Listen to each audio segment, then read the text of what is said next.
Olá, eu sou a Janaína e voltamos para conversar sobre farmacotecnia. Antes de iniciarmos a videoaula de hoje, eu gostaria de informar a vocês que o meu estúdio não é profissional. Vamos começar a nossa videoaula de hoje definindo farmacotecnia.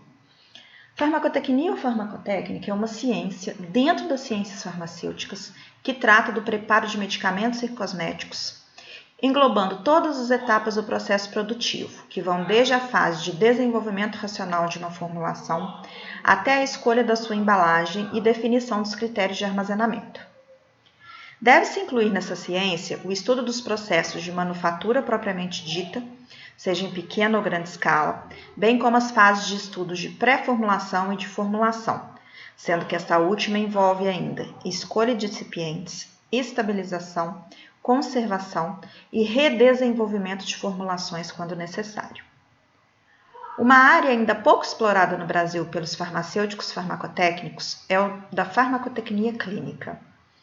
Esta é o ramo da farmacotécnica que relaciona a produção de medicamentos e cosméticos aos cuidados farmacêuticos, permitindo o desenvolvimento de formulações individualizadas conforme necessidades específicas de cada paciente. Desenvolvimento de xarope sem sacarose para um paciente diabético, ou então de uma formulação líquida oral isenta de sulfitos para um paciente alérgico a sulfitos. Agora que sabemos do que trata a farmacotecnia, vamos entender alguns conceitos fundamentais para iniciar os estudos. Em primeiro lugar, precisamos entender a diferença entre medicamento, princípio ativo, insumo farmacêutico, fórmula farmacêutica e forma farmacêutica. Medicamento é todo produto tecnicamente elaborado, produzido em pequena ou grande escala, que contém um ou mais fármacos, sendo destinado a tratar, prevenir ou diagnosticar uma condição. A novalgina é um exemplo de medicamento amplamente usado como analgésico. O princípio ativo da novalgina é a dipirona. Princípio ativo, também chamado de ingrediente farmacológico ativo, IFA, é a substância responsável pelo efeito farmacológico do medicamento. Se eu estou com dor de cabeça, eu tomo uma novalgina porque a dipirona possui ação analgésica. O princípio ativo pode ser um composto sintético ou natural, modificado, que tenha sua estrutura química bem definida. Um insumo farmacêutico é qualquer componente necessário à produção do medicamento, incluindo o próprio princípio ativo, os recipientes e as embalagens, que podem ser as primárias ou secundárias. Antes de começarmos a fabricação dos comprimidos de novalgina, por exemplo, precisaremos separar os insumos farmacêuticos a serem utilizados. São exemplos a dipirona, a lactose, o manitol, a polivinilpirrolidona, os blísteres, as caixas e os rótulos, entre outros. Já a descrição da composição de um medicamento, seja dos componentes, bem como das suas quantidades, chamamos de fórmula farmacêutica. Em outras palavras, fórmula farmacêutica é a descrição qualitativa e quantitativa do medicamento. Por fim, precisamos entender o que é fórmula farmacêutica. Ao chegarmos em uma drogaria para comprar novalgina, o colaborador vai nos perguntar se queremos comprar a novalgina solução ou comprimido. Solução e comprimido são diferentes formas de apresentação da novalgina, isto é, são diferentes formas farmacêuticas nas quais a dipirona pode ser administrada. Ambas são de uso oral, mas uma é líquida e a outra é sólida. A solução de dipirona ainda pode ser para uso pela via endovenosa. As formas farmacêuticas são as formas de apresentação das fórmulas farmacêuticas. É muito importante não fazermos confusão. Gota, injetável, spray, sachê e flaconete não são formas farmacêuticas. Preparamos as soluções que podem ser administradas em gotas, podem ser injetadas ou podem ser aspergidas na forma de spray. Preparamos os pós ou os grânulos que podem ser encapsulados ou acondicionados em sachês. Mas lembre-se que você não escolhe os componentes de uma fórmula farmacêutica para preparar um sachê ou para preparar um injetável. Você define a composição e prepara soluções ou pós para soluções ou grânulos ou suspensões que serão administradas pelas vias endovenosa, intramuscular, além da oral. Então, as formas farmacêuticas mais usuais são solução, xarope, elixir, suspensão, pó, grânulo, cápsula, comprimido, tablete, pastilha, creme, pomada, pasta, gel, supositório, aerossol e adesivo transdérmico. Falaremos sobre cada uma individualmente em um tempo futuro. Todas estas formas de apresentação são descritas em farmacopeias e as encontramos rotineiramente nas drogarias ou farmácias. Outras formas farmacêuticas não convencionais, ditas alternativas, também possuem descrição em pelo menos uma farmacopeia. Alguns exemplos são as gomas medicamentosas, os tabletes orodispersíveis, os pellets, os filmes de desintegração rápida e as espumas.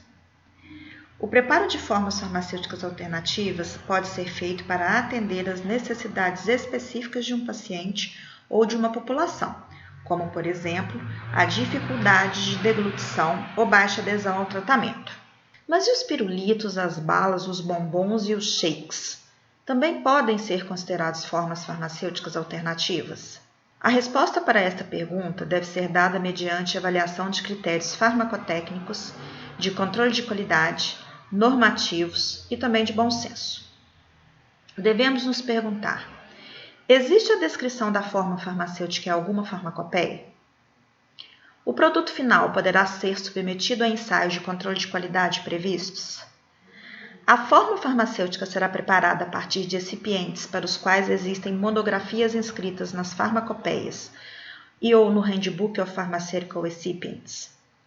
Por fim, devemos utilizar o bom senso que os bons farmacêuticos desenvolvem quando se graduam e fazem cursos de atualização em boas instituições.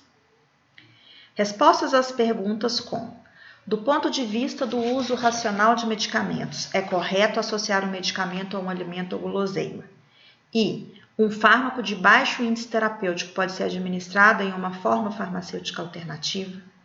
Devem nortear o desenvolvimento e manipulação, o preparo de uma forma farmacêutica alternativa.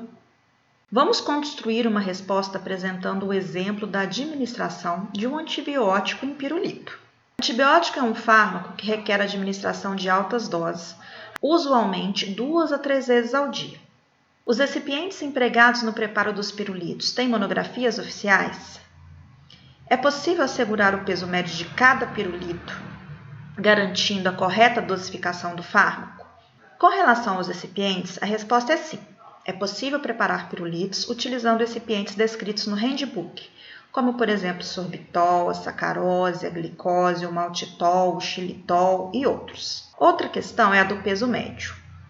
Através da calibração dos moldes dos pirulitos para cada formulação proposta, considerando a base empregada e o fator de deslocamento de fármaco, é possível, sim, assegurar o peso médio de cada pirulito. No entanto, a resposta à primeira pergunta é não. Não é possível assegurar que toda a dose administrada, no caso do antibiótico no pirulito, será ingerido, pois não é possível afirmar que todo o pirulito será comido pela criança, o que neste caso vai inviabilizar a eficácia do tratamento e favorecer o surgimento de resistência.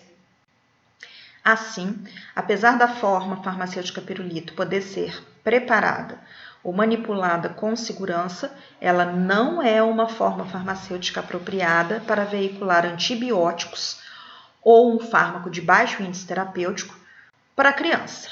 Por outro lado, um pirulito pode ser útil para administrar um repositor de saliva ou um anestésico local, desde que ele seja manipulado a partir de recipientes adequados e empregando procedimento passível de controle.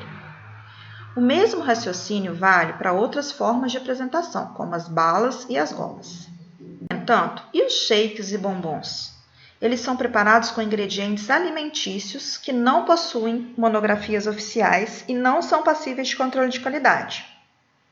Portanto, não são considerados formas farmacêuticas alternativas e não devem ser manipulados. Precisamos lembrar que na farmácia são manipulados medicamentos e cosméticos, e não alimentos. Mas vocês já se perguntaram o motivo pelo qual precisamos preparar uma forma farmacêutica para administrar um fármaco e por que existe uma grande diversidade de formas farmacêuticas?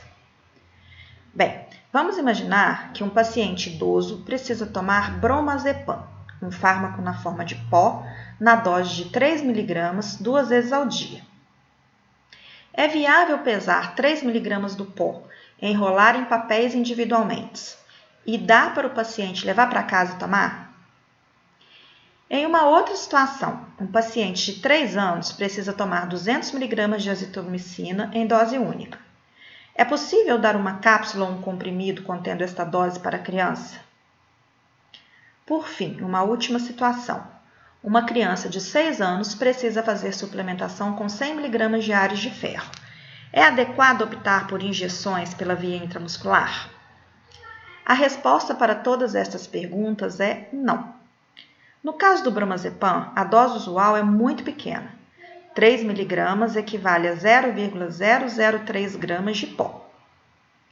Além de apresentar grande possibilidade de erro de pesagem, é inviável pesar esta quantidade e dispensar para um paciente idoso, esperando que ele auto-administre uma dose tão pequena. Para contornar tal problema, a mistura do fármaco a recipientes, principalmente com um diluente ou uma mistura de diluentes, pode ser considerada como uma alternativa para diminuir a possibilidade de erro de pesagem, permitir o preparo do comprimido ou cápsula, por exemplo, e favorecer a administração pelo paciente idoso ou por qualquer outro. O bromazepam pode ser preparado também na forma farmacêutica solução, que é líquida.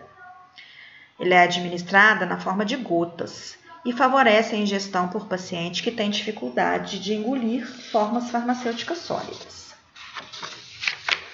Sobre a azitromicina, uma vez que a dose do fármaco é relativamente alta, o uso de cápsulas ou comprimidos para uma criança de 3 anos é inviável, sendo necessário o preparo de uma forma farmacêutica líquida, como, por exemplo, a suspensão. Além de ter o sabor corrigido, a suspensão permite a correta dosificação do fármaco mediante ajuste do volume a ser administrado.